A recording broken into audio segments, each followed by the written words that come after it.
किसी ने कहा बिना कलश के प्राण प्रतिष्ठा कैसे होगी, किसी ने कहा बिना कलश के प्राण प्रतिष्ठा कैसे होगी, किसी ने कहा जब चुनाव ही प्राण हो तो सोचो कौन सी प्रतिष्ठा दांव पे लगी होगी। लोग तो कुछ कहेंगे, लोगों का काम है कहना, आप जन की बात मत सुनना, सिर्फ मन की बात करना। फिर भी खुश थे हम, फिर भी खुश थे हम।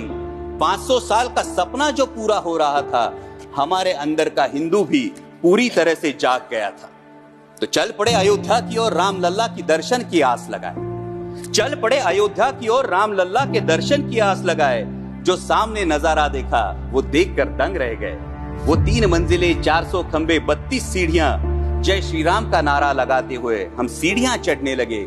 राम लल्ला से क्या गुहार लगाए ये सोचने लगे। पहली सीढ़ी पर याद आई महंगाई, पहली सीढ़ी पर याद आई महंगाई, दूसरी पर देश में बढ़ती बेरोजगारी, तीसरी पर पत्रकारिता की चरण चुंबकता, चौथी पर सेंट्रल एजेंसीज की संदिग्ध भूमिका।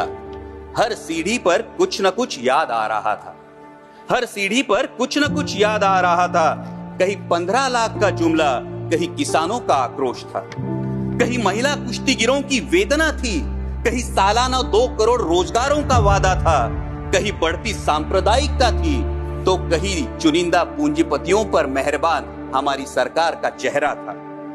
इस वास्तविकता ने झंझोड़ने के बाद, इस वास्तविकता ने झंझोड़ने के बाद भी हम अंधभक्तों की तरह चलते गए।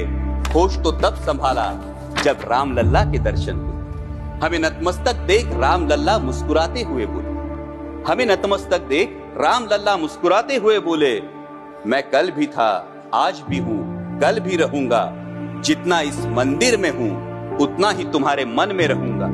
लेकिन याद रखना हमेशा, लेकिन याद रखना हमेशा, मैंने त्रेता युग में रामराज जलाया था, तुम कलयुग में जीते हो जहां संविधान ने गणराज जलाया है।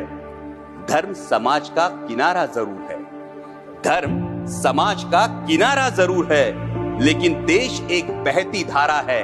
किनारे को धारा के बीच में लाया तो प्रवाह अड़ जाता है, प्रगति के पथ से हट जाता है।